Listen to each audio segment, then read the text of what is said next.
అయ్యో రామ, నేను నీతి వాక్యాలు చెప్పినా జనాలు చూడట్లేదు, నేను మాట్లాడినా పట్టించుకోవట్లేదు, మా నాన్న మాట్లాడినా పట్టించుకోవట్లేదు, మాకు అసలు మైలేజ్ రావట్లేదు నెత్తి నోరు బాదుకొని ఏం చేయాలో అర్థం కాక ఆనందం తట్టుకోలేక TV9 స్టూడియోకి వెళ్ళాడు. మనమే వెళ్ళి అప్పుడెప్పుడో సుమ చేత ఒక భజన ఇంటర్వ్యూ చేయించుకున్నాడు కదా, అలా ఒక ఇంటర్వ్యూ చేయించుకుంటే అన్ని చెప్పేసేయచ్చు యథేచ్ఛగా హాయిగా అమ్మయ్య అన్నారు. అది కూడా ఐడియా ఎందుకు వచ్చిందో తెలుసా? నేషనల్ టీవీ ఒకటి మొన్న మాధవిలతను పిలిచింది ఇంటర్వ్యూ చేసి, మళ్ళీ నిన్న రేవంత్ రెడ్డి కూడా వెళ్ళాడు దాంట్లో ఇంటర్వ్యూ చేయడానికి. ఓకే, అందరూ ఈ మధ్య ఇంటర్వ్యూలు బాగా చూస్తున్నట్టున్నారు, యూట్యూబ్ ఛానల్ కూడా దాని మీదే పడ్డాయి. నేను కూడా ఒక మంచి ఛానల్కి ఇంటర్వ్యూ ఇచ్చి నాకేం తెలీదు నేను దీనికి రెడీ దానికి రెడీ అని చెప్పుకుంటే ఏమైనా మైలేజ్ వస్తుందేమో అని చెప్పి నిన్న ఒక ప్రముఖ ఛానల్కి వెళ్ళి కూర్చున్నాడు. సరే వచ్చావు, కూర్చున్నావు. నువ్వు వచ్చింది ఎందుకు? అపవాదులు అపోహలు దులిపేసుకోవడానికి వచ్చావు అక్కడికి. పోనీ నువ్వు దులుపుకున్నావా? దులుపుకోవాలా? నేను రెడీ అంటున్నావు అంతే.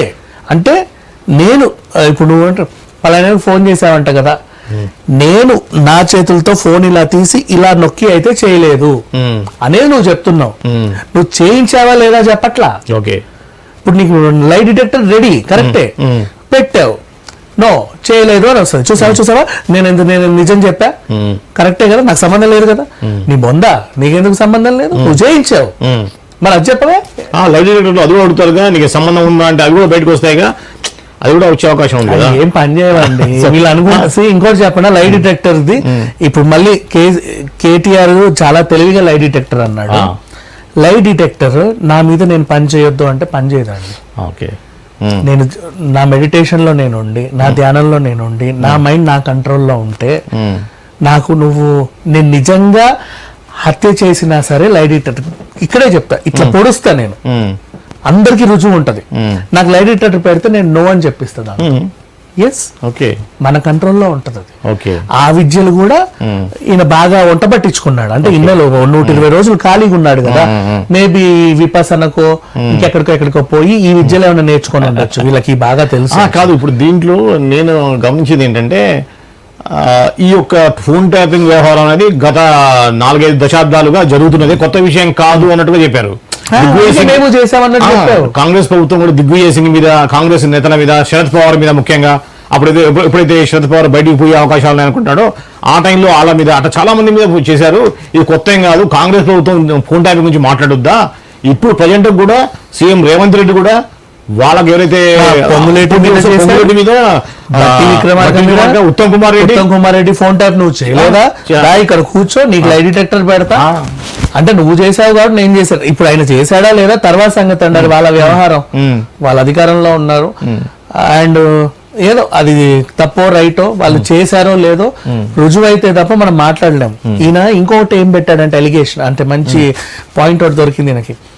ఇక్కడ కిషన్ రెడ్డి కూర్చోపెట్టు, ఇక్కడ రేవంత్ కూర్చోపెట్టు, ఇక్కడ నన్ను కూర్చోపెట్టు, ముగ్గురికి పొడువు, ఎవరు ఎస్ అంటారు ఎవరు నో అంటారు నీ మిషన్ చెప్తుంది అని అన్నాడు. వీళ్ళు ముగ్గురు కూర్చోబెట్టే అయ్యే పని అది కాదు కాబట్టి కనీసం 5 ఏళ్ళన్నా పట్టదు. అవునా, ఇలా మారదు. అంటే నువ్వు ఈ వ్యాఖ్యలు చేస్తే జనాలు నిన్ను నమ్మాలి. చూడరా ఏం మాట్లాడుతున్నాడు, అసలు ఆయనకు నిజంగా పాపం సంబంధం లేదు, అనవసరంగా ఇరికిచ్చారు బిడ్డని పాపం అనుకోవాలి జనాలు. అనుకోవాలని ఇలా చేస్తున్నాడు. అండ్ నెక్స్ట్ మళ్ళీ ఇంకొకటి కూడా, మీరు నిజంగా తప్పు జరుగుంటే కోట్ల కేసేయండి. నువ్వు అంటే కోర్టు అని ఎందుకు అంటున్నాడో తెలుసా? కోర్టులో కేసేస్తే అది తేలడానికి మళ్ళీ ప్రభుత్వం మారే టైం పడుతుంది ఈజీగా. అవునా, ఆ కేసు కానీ కేసేసాడు అని ఒక వార్త ఉంటది, అది వీళ్ళ ధైర్యం. సింపతి గెయిన్ చేయడం. కానీ మళ్ళీ మొన్న కూడా పరువు నష్టం దావా వేస్తున్నావు వీళ్ళందరి మీద, జనాల మీద, వీళ్ళ మీద అన్నావు. నువ్వు పరువు నష్టం దావా కోర్టులో వేస్తావు, అది ఎప్పుడుకో ట్రయల్ కి వస్తుంది, ఎప్పటికో నిరూపితం అవుతుంది. ఈ లోపు 2-3 ప్రభుత్వాలు మారుతాయి.